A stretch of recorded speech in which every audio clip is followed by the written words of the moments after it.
El 16 de septiembre de 2023, sin previo aviso, la Tierra comenzó a zumbar. Una vibración baja y extraña reverberó a través de la corteza terrestre. Esto activó alarmas sísmicas en todo el mundo. Durante 9 días consecutivos, el planeta pulsó con este ritmo aterrador. Y los científicos no tenían idea de lo que estaba ocurriendo. Mientras tanto, un desastre total estaba sucediendo en Groenlandia. No fue un terremoto, de eso estaban seguros. Podían distinguirlo por el ritmo. Como todos vivimos sobre grandes placas tectónicas, estas se mueven constantemente y se deslizan sobre el magma como los icebergs en el agua. A veces, al moverse, pueden rozarse, chocar o romperse. En cualquier caso, todo esto provoca una increíble liberación de energía que envía ondas de choque a través del suelo. Es entonces cuando sentimos el suelo temblar literalmente, y es lo que llamamos un terremoto. Estas vibraciones que sentimos se llaman ondas sísmicas. Los sismómetros las detectan como ping o retumbos. En un terremoto típico, generan una variedad de frecuencias diferentes. Es una mezcla caótica y loca de frecuencias bajas y altas, como si se golpearan todas las teclas de un piano. Lo extraño del evento en Groenlandia fue que las señales no eran para nada así. Era una vibración constante de una sola frecuencia, como si alguna máquina antigua estuviera agitándose bajo la tierra. Como si una tecla de piano fuera presionada una y otra vez, creando un sonido repetitivo y ominoso. Resulta que lo que estaban escuchando no era el ruido de las placas tectónicas en movimiento desordenado. Era un fenómeno que los sismólogos nunca habían visto. Los días pasaban y el misterioso ruido seguía constante. Las vibraciones se repetían cada 90 segundos y resonaban alrededor del mundo. La búsqueda de respuesta se volvía cada vez más desesperada. Los sismólogos no tenían idea de con qué estaban lidiando. Tuvieron que reunir a un gran equipo internacional de 68 personas de 15 países. Todos estos científicos recopilaron datos sísmicos, imágenes satelitales y realizaron matemáticas avanzadas durante varios días. Hasta que finalmente se dieron cuenta de quién era el culpable: el agua. Todo ocurrió en una región remota y desolada del este de Groenlandia. Este lugar está lleno de fiordos, estrechas entradas del mar entre altos acantilados, como valles profundos llenos de agua rodeados de imponentes lados rocosos. En esta área, rodeada de picos escarpados y aguas heladas, el aire estaba quieto. El paisaje parecía congelado en el tiempo. Nada aquí había cambiado mucho durante años, hasta que un día... un deslizamiento de tierra colosal ocurrió en el fiordo de Dixon. Uno de esos escarpados lados de la montaña, que se eleva sobre el fiordo a casi 1,220 metros de altura, colapsó en un deslizamiento masivo. Imagina un enorme trozo de esta montaña desmoronándose y cayendo estrepitosamente en el fiordo abajo. Esto envió una avalancha de roca y hielo hacia el agua. El impacto fue simplemente apocalíptico. 25 millones de metros cúbicos de escombros. Eso es suficiente hielo y roca para llenar 10,000 piscinas olímpicas o 10 grandes pirámides de Giza. Y toda esta pesadilla cayó al agua con tal fuerza que inició un tsunami de aproximadamente 110 metros de altura, más alto que la Estatua de la Libertad hacia el aire. Lo más loco es que esta ola increíblemente poderosa quedó atrapada en el fiordo por los acantilados estrechos, incapaz de escapar. Es como el agua chapoteando en una bañera cerrada. Durante 9 días, el megatsunami continuó agitándose a través de él. Por eso escuchamos este zumbido interminable. Era un vaivén rítmico del agua golpeando contra las paredes. Las ondas de choque se propagaban profundamente en la corteza terrestre, vibraciones tan fuertes que fueron detectadas por sismómetros en todo el mundo. Este fue un fenómeno tan raro, tan sin precedentes, que dejó a los científicos atónitos.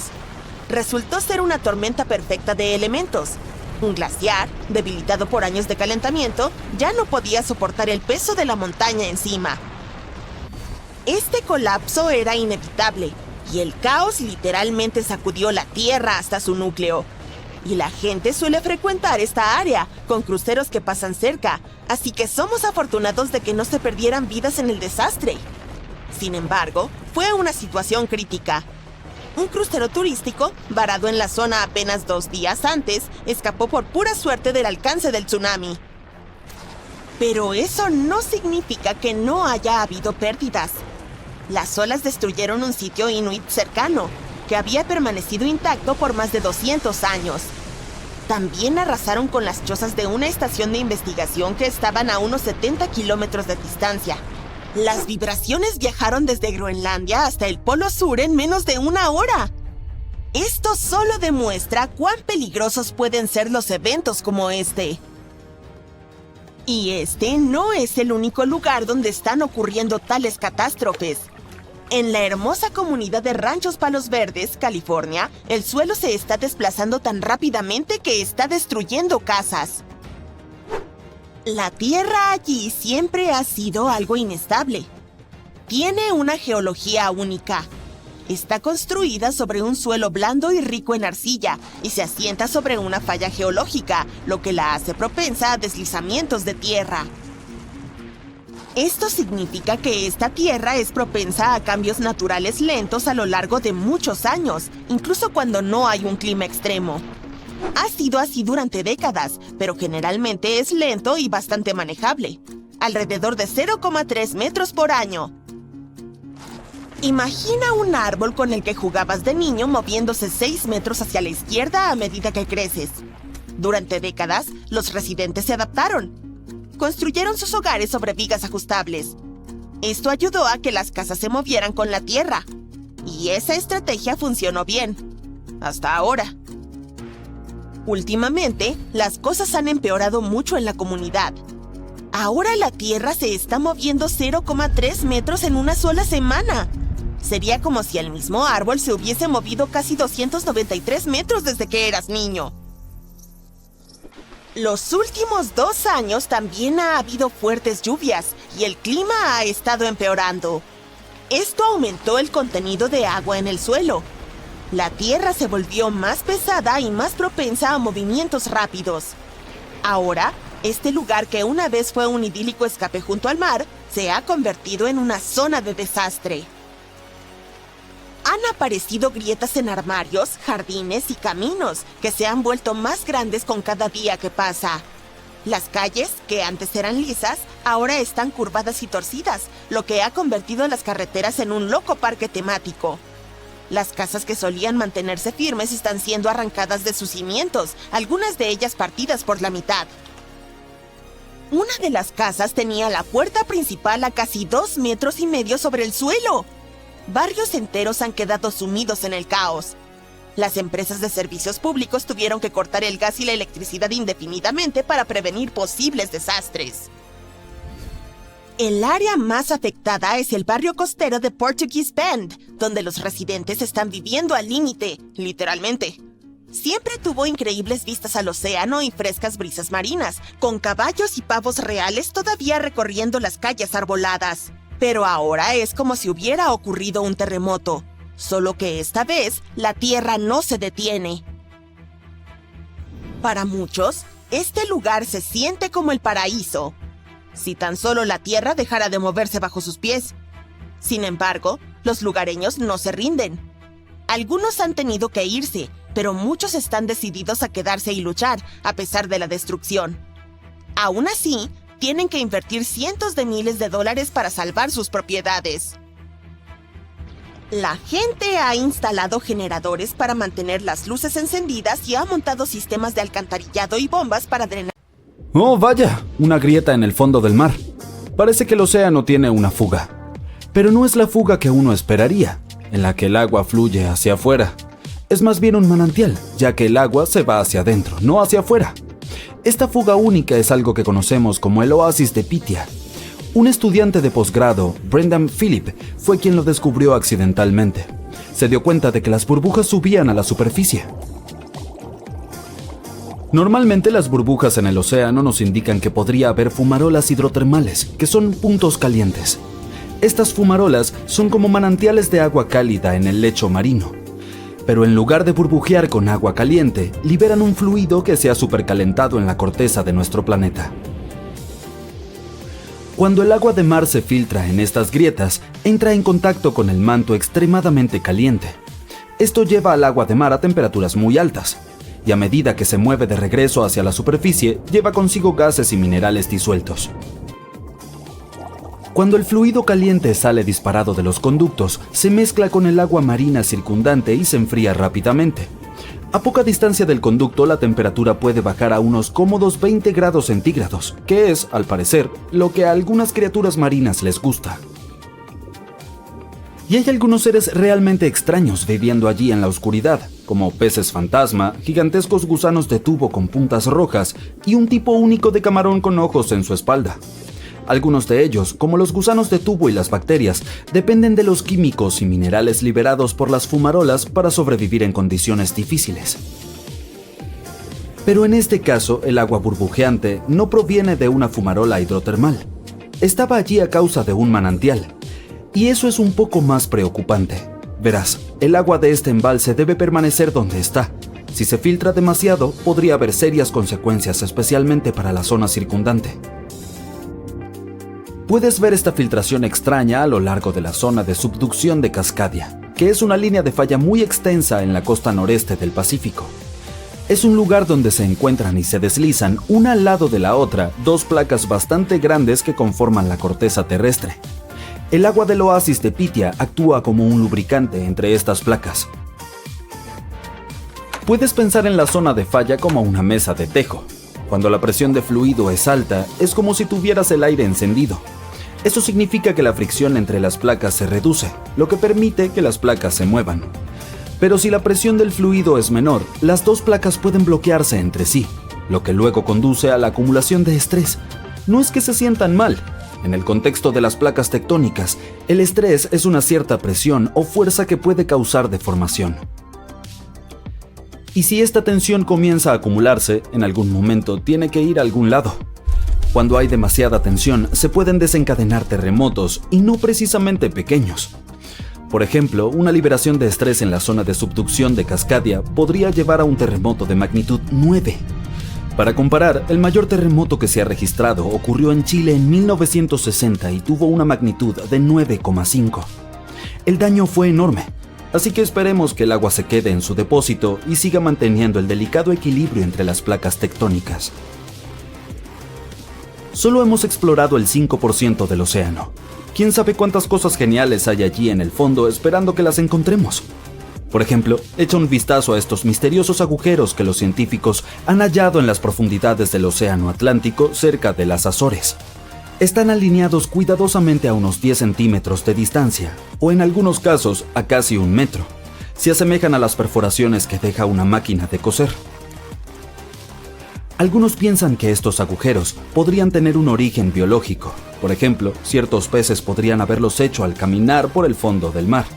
Otros creen que podríamos estar viendo algo causado por humanos, quizá con un neumático con picos. Por supuesto, estos agujeros son perfectos para inventar historias sobre criaturas de otros planetas que supuestamente los hicieron. O quizá incluso monstruos legendarios como el del lago Ness. Definitivamente es difícil entender la causa de la simetría de los agujeros, pero un biólogo marino de profundidad ofreció una explicación bastante buena. Dijo que podría haber un animal que excava bajo el sedimento, y de vez en cuando podría hacer pequeñas chimeneas solo para tener acceso a la circulación de agua limpia en su pequeña madriguera. Es cierto que hay montones de sedimentos alrededor de las aberturas de cada agujero y respaldan la idea de que algo empujó la Tierra desde abajo, pero aún no hay pruebas de que estos agujeros estén realmente conectados bajo la superficie. Hay muchas otras cosas ocultas en el fondo de los océanos y mares que las antiguas civilizaciones nos dejaron. Por ejemplo, los arqueólogos hicieron un descubrimiento realmente genial en la costa sur de Croacia. Una carretera oculta bajo capas de lodo marino que tiene 7000 años de antigüedad. Encontraron la antigua carretera en el asentamiento neolítico sumergido de Soline. El asentamiento de Soline era una isla creada por los humanos en tiempos antiguos, y un arqueólogo la descubrió hace 2 años. Estaba estudiando las imágenes satelitales de la zona alrededor de Korčula, una de las hermosas islas croatas. Cuando se dio cuenta de que podría haber algo interesante en el fondo del mar, se sumergió en el agua con su colega. Y debajo de la superficie del mar Adriático, que es parte del mar Mediterráneo, a una profundidad de 4 o 5 metros, encontraron muros de piedra que probablemente formaban parte de algún asentamiento antiguo. La masa de tierra donde la gente construyó el asentamiento estaba separada de la isla principal por una estrecha franja de tierra. Afortunadamente, esta zona está protegida de las grandes olas por las islas circundantes, por lo que el sitio se conservó relativamente bien. Ahora está oculto bajo la superficie del mar y está cubierto de lodo, pero es emocionante imaginar cómo las personas recorrían ese camino hace casi 7000 años mientras visitaban los asentamientos cercanos. Si quieres ver las criaturas más extrañas, siempre puedes dirigirte al fondo del mar. De hecho, los científicos han determinado que podrían existir más de 30 especies nuevas en el fondo del Océano Pacífico. Las han recolectado utilizando un vehículo controlado a distancia. Ese es un gran paso porque, hasta hace poco, solo podían estudiar semejantes criaturas a través de fotografías. Estoy hablando de gusanos segmentados, diferentes tipos de coral, algunos invertebrados similares a los ciempiés y muchos otros. Pero también existen muchas criaturas viejas y extrañas que ya sabemos que parecen salidas de películas de ciencia ficción. Por ejemplo, el pulpo rojo, el pez abismal. Bueno, este parece normal hasta que lo subes a la superficie. El tiburón duende, el pez víbora de Sloan, los gusanos zombies. Sí, te entiendo. Sigamos adelante. El fondo del mar también esconde cosas del espacio. Hay rastros de formas raras de hierro y plutonio en el fondo del Océano Pacífico. Y lo más increíble es que todo esto proviene del espacio. Estos materiales radioactivos probablemente se formaron durante algún tipo de suceso catastrófico en el espacio y finalmente llegaron a nuestro hermoso planeta. Estos escombros extraterrestres aparecieron en la Tierra en los últimos 10 millones de años. Después de caer en el Océano Pacífico y asentarse a una profundidad de 1,5 kilómetros, se convirtieron en parte de las capas de roca. El plutonio es especialmente emocionante para los científicos porque solo se ha encontrado en cantidades minúsculas, tal vez unos cientos de átomos, pero sigue siendo notable porque estos átomos son creados por estrellas en explosión. Cosas como esta nos demuestran que el universo produce elementos más pesados que el hierro, como el plutonio, el oro, el uranio y el platino. Todavía no estamos seguros acerca de los orígenes de estos elementos. Durante mucho tiempo, los científicos creían que la Por fin puedes enviar el último informe del día y tomar un respiro. El fin de semana está a la vuelta de la esquina. Pero justo cuando estás a punto de presionar enviar, te alarma un leve retumbar debajo de tu escritorio. ¿Es el tren que pasa? Desafortunadamente, ese no es el caso. Es un volcán que te está hablando. ¿Qué? ¿Aquí, en Arizona? Así es. El suelo sigue moviéndose bajo Arizona y nos recuerda que la Tierra está viva. Pero no entremos en pánico. Proveámonos de algo de contexto. 20 estados de Estados Unidos tienen volcanes extintos, activos y dormidos.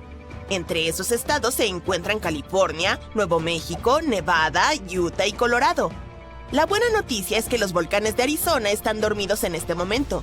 Pero eso no significa que no puedan entrar en erupción en un futuro cercano, o no tan cercano.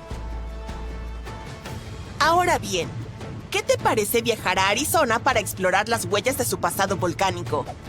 Esas huellas están en los paisajes desérticos de este estado como las manchas en un dálmata. Existen campos volcánicos enteros al suroeste de Phoenix, al este de Douglas, cerca de Flagstaff, al norte de Kingman y cerca de la frontera con México. Lo más preocupante de estos campos es que, aunque no están activos en este momento, las erupciones en esta región ocurren aproximadamente cada 1000 años. Bueno, parece que ya ha pasado el tiempo. La última erupción volcánica poderosa y destructiva ocurrió hace unos 1000 años en el cráter Sunset. Este lugar merece más atención. Y lo haremos, pero un poco más adelante. Primero, tenemos que hablar sobre los puntos calientes. No es el lugar donde puedes navegar por internet. En nuestro contexto volcánico, un punto caliente es un lugar donde enormes cantidades de calor funden la corteza superpuesta, la delgada capa exterior de la Tierra, y forman volcanes. Este calor proviene del manto, que se encuentra entre el denso y sobrecalentado núcleo de nuestro planeta y la corteza. ¿Quieres ver un ejemplo de este tipo de vulcanismo? Bienvenido a las Islas Hawaianas. La Isla Grande tiene sus volcanes activos porque, en este momento, está situada sobre el punto caliente. Las Islas Hawaianas más antiguas estuvieron allí también, pero más tarde se desplazaron hacia el noroeste. Sucedió porque fue en esa dirección a donde se movió la corteza oceánica sobre la que se encontraban, es decir, la placa del Pacífico. Ahora, observa las cuencas oceánicas del mundo. Sí, están salpicadas de islas que se asientan sobre puntos calientes, como Hawái. Islandia, Samoa y las Galápagos probablemente sean los ejemplos más famosos. Pero no pienses que los continentes no pueden albergar puntos calientes. Pueden, aunque son mucho menos comunes. Uno de los puntos calientes continentales más famosos es... ¡Ah! Apuesto que lo sabes. Sí, el que está debajo de la caldera de Yellowstone. Por cierto, una caldera es un cráter volcánico vasto, especialmente uno formado como resultado de una erupción gigantesca que llevó al colapso de la boca de un volcán. El punto caliente de Yellowstone es el responsable de Old Faithful y del resto de las fuentes termales y ollas de barro por las que es famoso el Parque Nacional. Hablando de Old Faithful, hagamos un pequeño desvío y prestemos más atención a esta maravilla de la naturaleza. Es uno de los géiseres más conocidos del mundo. La gente ha venido de todas partes para verlo durante más de un siglo. Lo increíble de este géiser es que su formación solo puede ocurrir bajo condiciones muy específicas, por eso son bastante raros. El magma bajo la superficie sobrecalienta bolsas de agua subterránea. La presión allí sigue aumentando hasta que al final empuja el agua hacia arriba con una fuerza inmensa. Un tipo de roca volcánica, la riolita, con alto contenido de sílice, recubre el túnel por el cual escapa esta agua. Básicamente forma un conducto único que puede soportar la increíble presión y el calor generados por el agua que erupciona sobre la superficie terrestre. Old Faithful fue el primer geyser nombrado en Yellowstone. Si vienes a visitarlo esperando que erupcione a cada hora en punto, vas a quedar decepcionado. En promedio, erupciona cada 91 minutos, lo cual tampoco está mal. Además, puedes descargar una aplicación especial que te proporciona el tiempo aproximado de la próxima erupción. Pero ten mucho cuidado y mantente alejado del sitio. El agua que brota del poderoso geyser alcanza los 95 grados. El vapor es aún más ardiente y llega a los 176 grados. Es suficiente para hornear un pastel. Pero volvamos a nuestros puntos calientes volcánicos. Los científicos todavía no entienden claramente por qué no hay muchos volcanes de punto caliente en la corteza continental. Una razón podría ser que la corteza continental es mucho más gruesa que la corteza oceánica, unas 4 veces más gruesa en promedio. Otra razón podría ser que la mayor parte de la corteza terrestre, alrededor de 2/3, es oceánica. Esto significa que hay menos corteza continental bajo la cual puedan formarse los puntos calientes. Apuesto a que aquellos que viven en Arizona apreciarán la siguiente información. Hablaremos sobre un campo volcánico justo en el corazón de este estado. El campo volcánico de San Francisco. Es una enorme área con más de 600 volcanes. Sí, en su mayoría son pequeños, pero no por eso son menos impresionantes. Están distribuidos en unos 4.600 kilómetros cuadrados en el norte de Arizona, un territorio gigantesco. Los científicos todavía están debatiendo si este campo volcánico realmente se encuentra sobre un punto caliente, pero en algo están de acuerdo. Los volcanes de esta zona son más jóvenes a medida que te mueves hacia el este. Y este patrón coincide con la placa norteamericana, que se mueve hacia el oeste sobre lo que podría ser un punto caliente estacionario debajo de la superficie de nuestro planeta. Increíble, ¿no? El alboroto volcánico de esa zona comenzó hace unos 6 millones de años. Entonces, en términos geológicos, es relativamente joven. En cuanto a la erupción más reciente, ocurrió hace menos de 1000 años. El cráter Sunset, que mencioné antes, el que está cerca de Flagstaff, es el respiradero más famoso de esa erupción. Los Sinagua tuvieron que abandonar sus hogares en el pueblo Wupatki debido a la erupción. Ese sitio ahora es parte del Monumento Nacional Wupatki, donde se puede ver cómo vivía la gente en esta región volcánica hace muchos años. Si vas a explorar esta zona, notarás que la mayoría de los volcanes son conos de ceniza de basalto, pequeños y empinados. La meseta de Colorado tiene condiciones climáticas bastante secas. Es por eso que los volcanes no se han desgastado mucho. Algunos de los mejores ejemplos de esos conos, como este, llamado el cráter SP, todavía se ven como si hubieran aparecido ayer. Pero mira alrededor. No son solo conos de ceniza. El campo volcánico de San Francisco también tiene un estratovolcán, además de algunas cúpulas de lava que se formaron a partir de rocas volcánicas, riolita y dacita, con más sílice que el basalto que puedes encontrar en lugares como Hawái.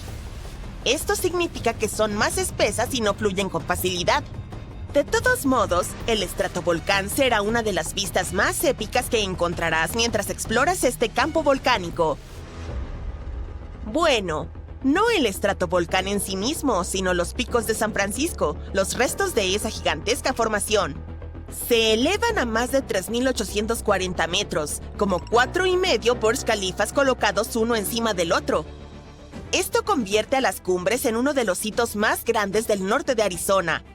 No solo son impresionantes, sino también sagradas para los indígenas norteamericanos que han vivido en la zona durante muchas generaciones. A diferencia de los volcanes superactivos de Hawái, el campo volcánico de San Francisco se toma su tiempo. Miles de años entre erupciones. Pero no deberías relajarte todavía. Los geólogos dicen que es probable que haya otra erupción algún día.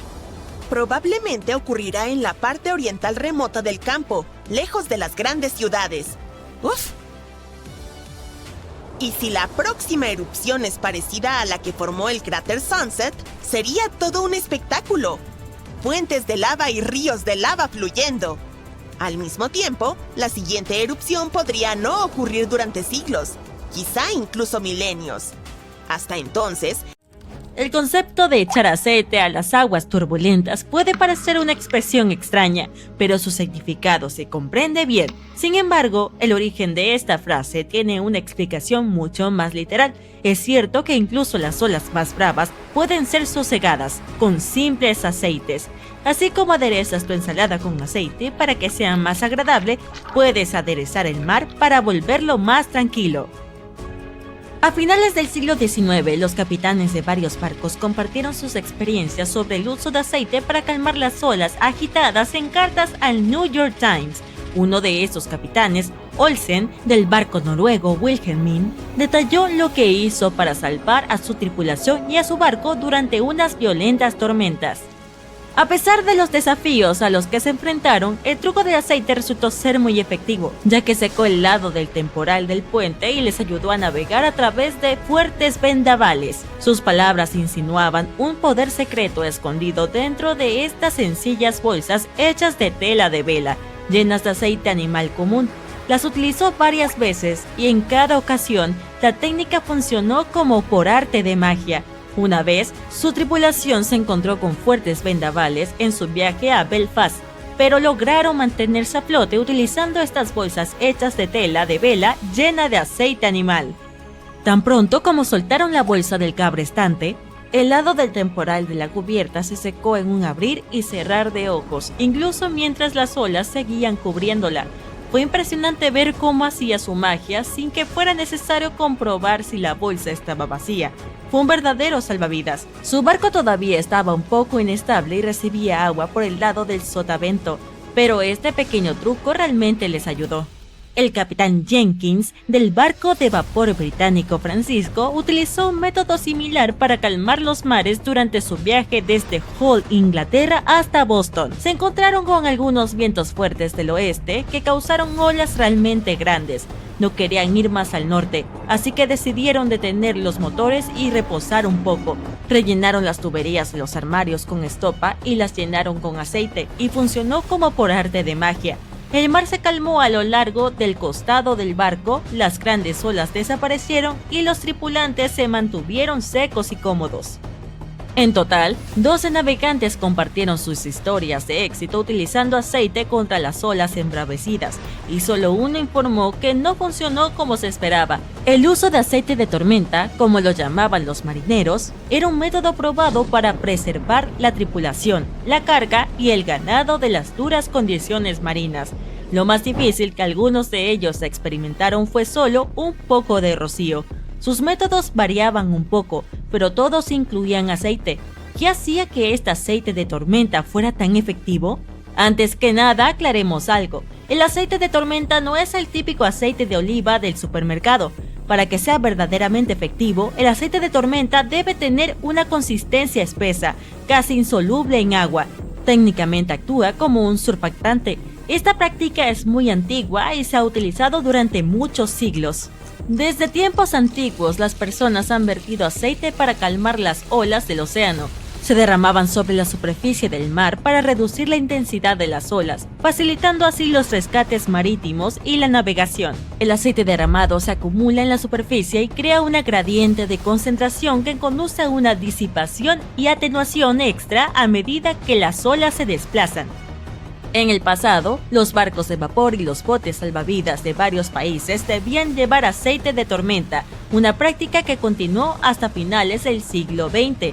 Se incluía en el Manual de Entrenamiento del Servicio Marítimo de los Estados Unidos como equipo esencial para los botes salvavidas, y los barcos británicos estuvieron obligados a tenerlo hasta 1998. A menudo se utilizaba aceite vegetal o de pescado como una opción rentable. Aunque esos aceites eran comúnmente usados como sustitutos del aceite para tormentas, la clave de la efectividad residía en la consistencia espesa. El aceite de tormenta tiene un efecto amortiguador sobre el agua, ya que absorbe algo de energía de las olas. Rápidamente crea una delgada capa sobre una gran área de la superficie del agua, evitando que el viento forme olas con facilidad. El uso de aceite para calmar las olas del océano se remonta a tiempos antiguos. Aristóteles y Plinio el Viejo discutían sus efectos. Benjamin Franklin estudió las propiedades calmantes del aceite sobre las olas durante sus viajes a Inglaterra en el siglo XVIII. La comunicación entre Franklin, William Brown Read y Sir John Pringle condujo a una exploración más profunda de este fenómeno. Agnes Pockels también hizo contribuciones significativas al estudio de los aceites de tormenta a través de sus experimentos en Alemania. Sugirió que el efecto calmante del aceite sobre el agua implicaba algo más que solo reducir la tensión superficial. El petróleo es realmente muy efectivo cuando se trata de calmar mares agitados, pero no cualquiera. Tienes que usar un tipo específico de petróleo y aplicarlo de la manera correcta. Olvídate del aceite de motor y otros productos de petróleo, no servirán. Los aceites de pescado son lo mejor, especialmente los más espesos. El problema es que las embarcaciones modernas no suelen llevar aceites de pescado, por lo que se termina usando aceite de motor. No es de extrañar que no se vean los efectos calmantes esperados. Antiguamente, la Guardia Costera solía llevar un pequeño tanque de aceite para misiones de rescate en aguas turbulentas, pero dejaron de hacer eso hace mucho tiempo. No puedes simplemente verter el aceite en el agua, tienes que dejar que se filtre poco a poco, gota a gota. La mejor manera es colgar una bolsa de aceite de hígado de bacalao o algo similar en el costado del bote. El aceite se filtra a través de la bolsa sobre la superficie del agua y suaviza las olas. También impide que el viento interfiera con la superficie. Solo un poco del aceite adecuado, como unos 4 litros, puede aplanar un área enorme alrededor del bote. Aunque parezca increíble, antes se permitía verter aceite en el mar. Los barcos de vapor y los botes salvavidas estaban obligados a contar con equipos para liberar lentamente el aceite durante las tormentas. Los botes salvavidas del Titanic se regían por la ley británica de 1894, la cual estipulaba que debían llevar aceite para las inclemencias del tiempo. Ahora la explicación científica. El aceite disminuye la tensión superficial del agua, evitando que esas molestas olas rompan.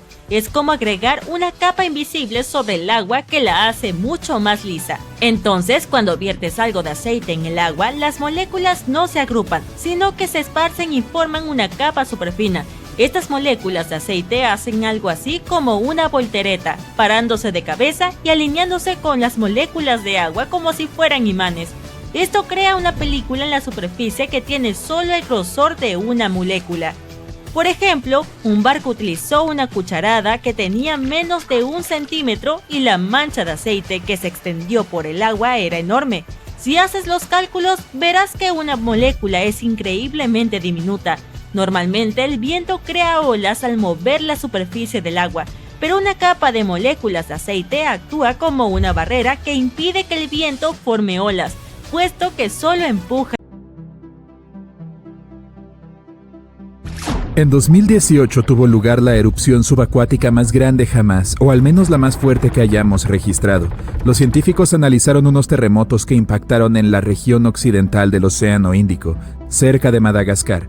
Entre 2018 y 2021, más de 11.000 terremotos atacaron una pequeña isla llamada Mayotte, entre Madagascar y Mozambique. El más fuerte tuvo una magnitud de 5,9. Hasta entonces la región había sido muy pacífica. Solo se habían registrado 2 terremotos en 50 años. Además de los terremotos normales, también hubo unos inusuales ruidos sísmicos, terremotos de frecuencias muy bajas que se formaron bajo tierra. Las personas no podían sentir esos ruidos en la superficie, pero los investigadores de distintas partes del mundo lo descubrieron y se dieron cuenta de que estaban asociados a actividad volcánica que nadie había detectado. Ocurrió algo extraño. Esa erupción volcánica creó un volcán gigante del tamaño de un rascacielos. El nuevo volcán subacuático terminó siendo cerca de 1,5 veces más alto que el One World Trade Center de Nueva York y casi 10 veces más grande que la Estatua de la Libertad. La zona donde apareció había sido explorada en 2014, pero en aquel entonces era un lugar casi plano, tranquilo y vacío. Ahora hay un volcán a casi 2.580 metros por debajo del nivel del mar, que recibe el magma de una reserva súper profunda, ubicada a 55 kilómetros bajo tierra. Es la reserva de magma volcánico más profunda que conocemos.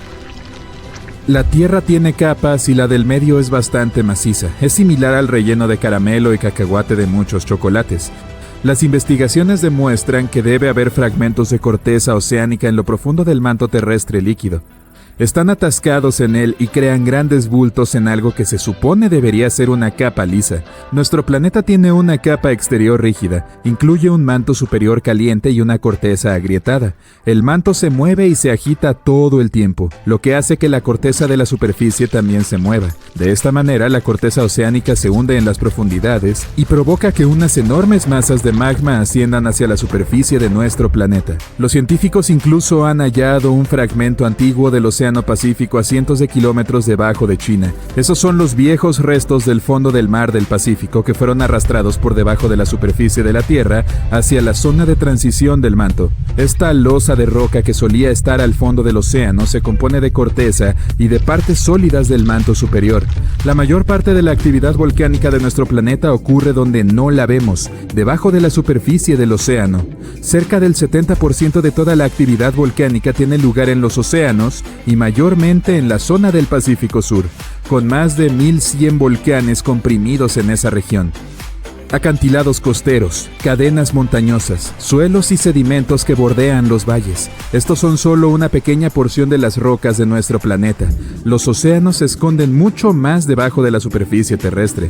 Entre la superficie de la Tierra y su núcleo se encuentra el manto, una cadena rocosa cálida y gruesa que se mueve y fluye constantemente. A unos cientos de kilómetros más abajo existe un lugar donde nacen diamantes. A medida que se forman, son expuestos a temperaturas y presiones elevadas y más tarde se congelan.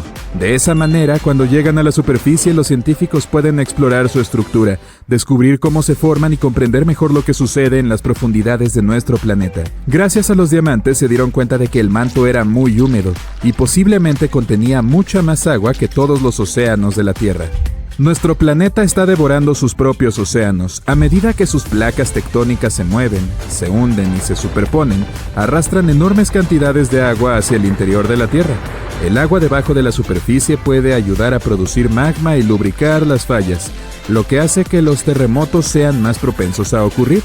El agua es almacenada en los minerales y se incorpora a la corteza del planeta cuando se forman nuevas placas oceánicas, y estas placas atraviesan el proceso de doblarse y quebrarse al pasar por debajo de otras placas. Así, unas enormes cantidades de agua se hunden en la corteza y el manto.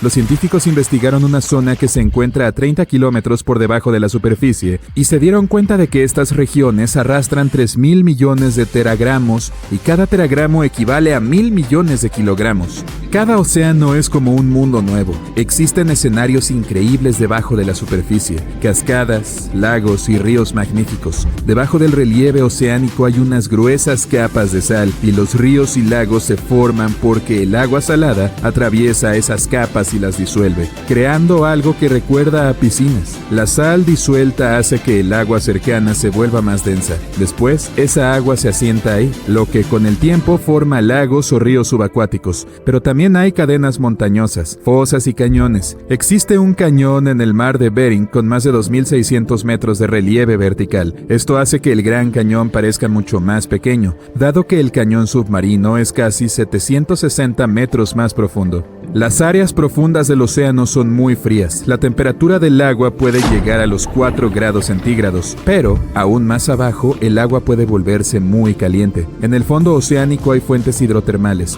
Se trata de aguas termales ubicadas en los bordes de las placas tectónicas. El agua que liberan puede alcanzar temperaturas de hasta 400 grados centígrados, pero la presión a esas profundidades es muy intensa. Tan intensa que ningún humano podría con ella. Sin embargo, es esa presión la que evita que el agua hierva. El océano tiene una profundidad promedio de 3,7 kilómetros. Las ondas de luz pueden llegar a sumergirse hasta 1.000 metros, aunque en cantidades muy pequeñas. Así que todos los misterios ocultos debajo de este punto permanecen bajo una oscuridad completa. La parte iluminada del océano alcanza los 180 metros. Si bien el sol nos da luz, la mayor parte de nuestro planeta está oscura todo el tiempo. Esto se explica por los océanos que cubren el 70% de nuestro planeta. El sonido más fuerte que haya provenido del océano, y uno de los sonidos más fuertes jamás registrados, fue producto de un sismo de hielo. Fue tan fuerte que los investigadores lo captaron con sensores que se encontraban a más de 4.800 kilómetros. Hubo una actividad sísmica que llevó al suelo congelado a desmoronarse. La capa de hielo de la Antártida es más grande que la región continental de los Estados Unidos y México juntos. Un iceberg grande de la Antártida contiene más de 75.000 millones de litros de agua, lo que podría abastecer a 1 millón de personas durante 5 años. Los humanos generalmente podemos beber hielo marino, aunque no podemos beber agua de mar. A medida que pasa el tiempo y el hielo envejece, la salmuera atrapada entre los cristales de sal se drena. De esta forma, el hielo pierde la cantidad de sal suficiente para ser consumido. Si todas las capas de hielo y glaciares que tenemos en la Tierra se derritieran al mismo tiempo, el nivel del mar se elevaría a otros 80 metros, un poco menos que la Estatua de la Libertad y tanto como un edificio de 25 pisos.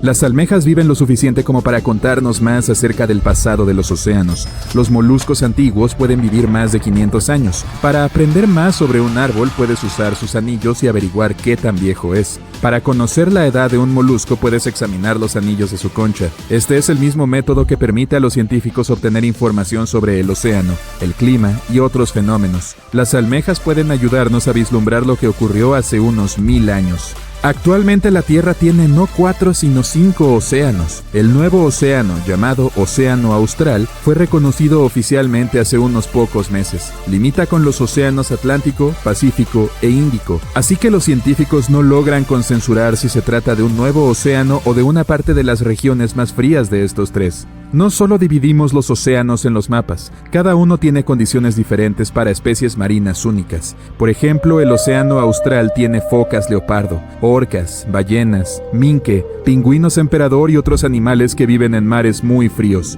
También es hogar del krill, criaturas pequeñas que parecen camarones y son alimento de otros animales más grandes que viven ahí. La vida en nuestro planeta comenzó hace unos 3.500 millones de años. Yo aún no existía. El cómo y el cuándo sigue siendo un misterio, pero algunas teorías afirman que la vida podría haber surgido en las profundidades del océano hace unos años. Los científicos hallaron tubos y filamentos microscópicos dentro de rocas formadas hace 4.000 millones de años. Estas rocas son fragmentos de corteza oceánica antigua. Además, estos tubos y filamentos pequeños son similares a los microbios que aún hoy pueden encontrarse en las fuentes hidrotermales de las partes más profundas del océano. La idea es que estas células vivas hallaron condiciones para permanecer con vida en pequeños poros rocosos dentro de las chimeneas de estas fuentes, y así comenzó la asombrosa aventura de la evolución de la vida en nuevos.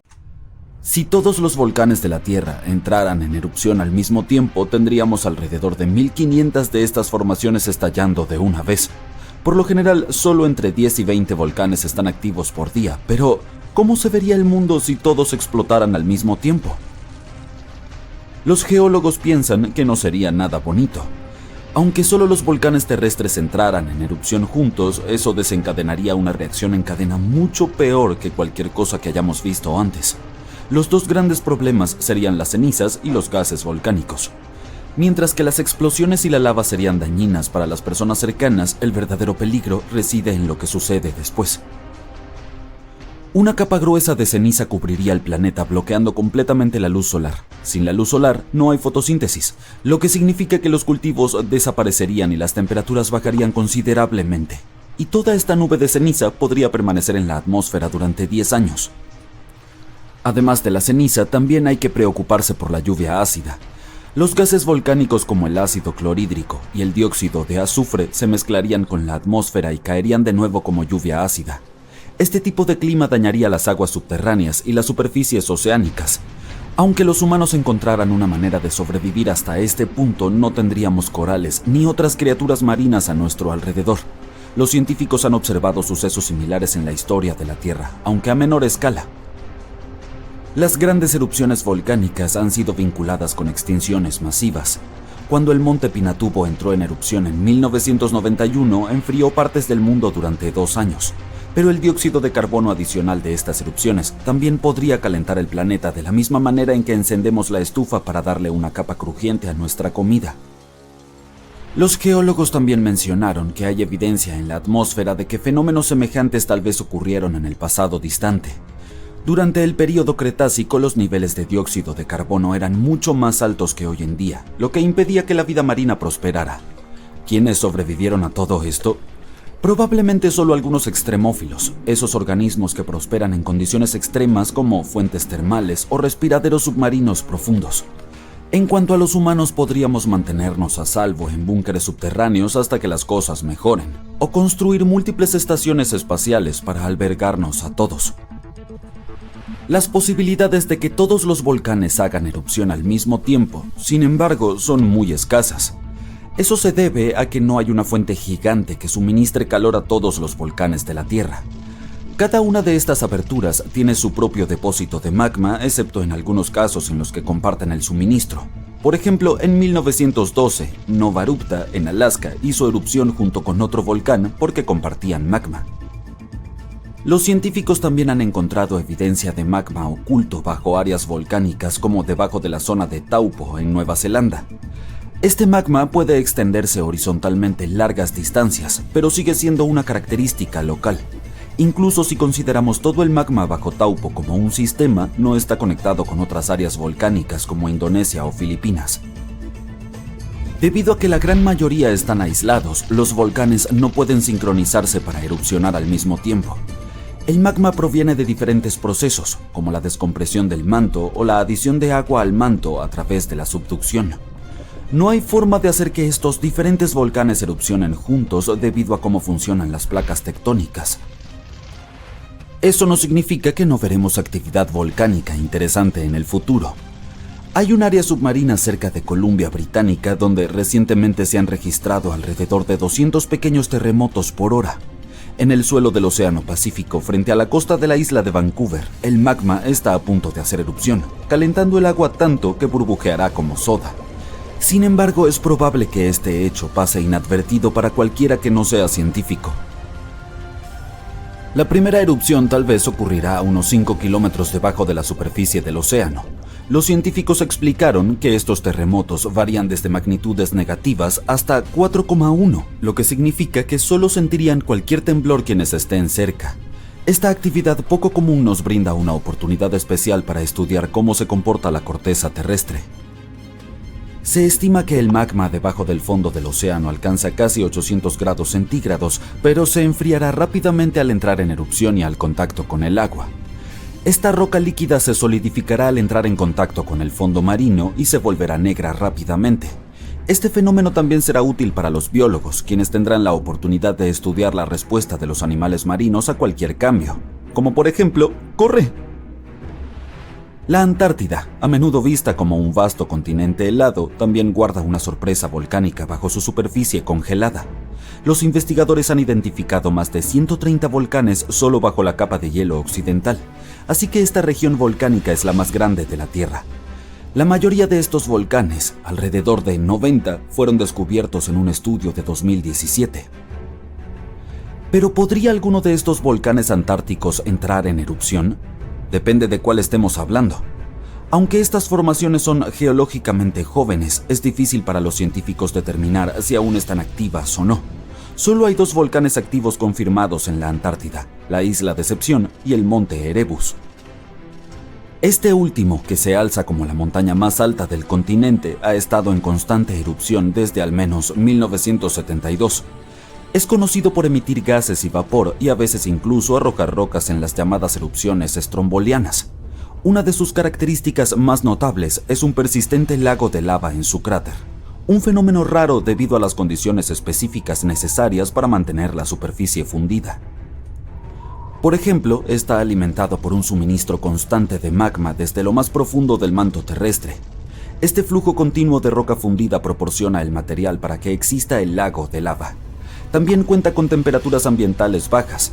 A pesar de su ubicación en la Antártida, el Erebus tiene temperaturas relativamente agradables en su cima debido al calor generado por la actividad volcánica.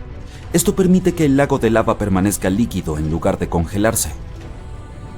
La isla Decepción, una isla volcánica activa, entró en erupción por última vez en los años 70. Aunque no muestra signos de una erupción inminente, se está monitoreando de cerca por cualquier actividad preocupante. Además de estos 2 volcanes confirmados como activos, la Antártida está salpicada de fumarolas, aberturas en la corteza terrestre que liberan gases y vapores. A veces estas fumarolas pueden crear torres de hielo que alcanzan alturas de 3 metros.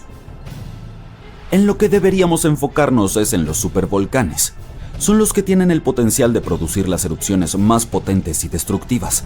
A diferencia de los típicos que tienen un solo conducto, los supervolcanes tienen una vasta cámara de magma debajo de la superficie que abarca decenas o incluso cientos de kilómetros de diámetro.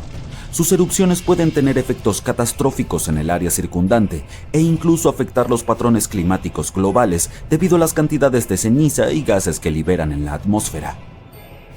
Un famoso supervolcán es el de Yellowstone, que algunos dicen que se está preparando para otra erupción. Tiene la capacidad de desatar una erupción colosal que expulsaría más de 1000 kilómetros cúbicos de material. Pero aunque nos gustaría predecir su comportamiento, los volcanes no siguen un calendario. Por el contrario, las erupciones ocurren cuando hay suficiente magma debajo de la superficie. También debe haber bastante presión para que el magma viaje hacia arriba. Y hasta donde podemos medir, estas condiciones no se cumplen en la actualidad en Yellowstone. Claro, muchos volcanes operan en un patrón cíclico, pero eso no significa que Yellowstone esté atrasado. De hecho, ha tenido solo 3 grandes erupciones en los últimos 2 millones de años. Además, el término supervolcán se refiere al tamaño de la formación, no necesariamente a lo peligroso que pueda ser. La monitorización de Yellowstone es exhaustiva. Se rastrea la sismicidad, la deformación del suelo, las emisiones térmicas, los gases, la química del agua y los cambios en la superficie. Los signos de una posible erupción incluirían miles de terremotos en un corto lapso. También veríamos antes una deformación en el suelo y emisiones extrañas de gases. Por estable que parezca por ahora, las consecuencias de una gran erupción serían desastrosas. La dispersión de cenizas podría cubrir un radio de 800 kilómetros y alterarían la agricultura del Medio Oeste y obstruirían las vías fluviales.